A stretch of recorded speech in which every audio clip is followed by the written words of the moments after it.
Kasi wala naman yan sa listahan ng mga tanong yun. Hindi lang po, pwede sa dilisan. Wait, sandali Oo, andito ba yan? Ito, sasabihin ko na lang kasi tinanong niyo na Ayoko rin naman na...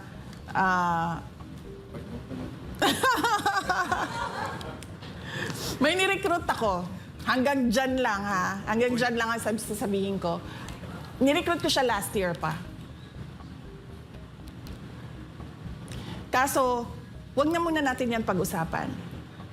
Protektahan natin yung tao hanggang sa makapag-desisyon siya kung anong gagawin niya sa karera niya. Yung nire-recruit ko na Vice President, siya ang magpapanagot sa mga gumawa ng mali sa bayan. Para ako, nakatutok ako sa trabaho ng presidente.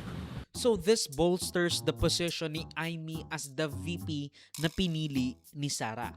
Kasi si Bongo baka mapunta na sa The Hague. Si Bato de la Rosa nagtatago na at mapupunta rin sa The Hague. Si Robin Padilla parang walang muwang kasi sinabi na dapat si Imee ang maging VP instead of him. So ito ang pinakamalaking tanong out of all of this news cycle.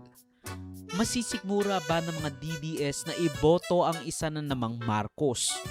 O lilipat sila sa mga wild card tulad ni Marcoleta o kaya naman adjacent sa mga pink at yellow na politiko? Kasi alam natin na malamang sa malamang kahit na Marcos si Imee, the fact na she went through thick and thin with Sara Duterte, kinalaban ng kanyang kapatid na si Bongbong, basically gives her the credibility para maging VP ni Sara Duterte. And we all know na si Sara malakas ang hatak. Kaya nga nila binoto si BBM, di ba?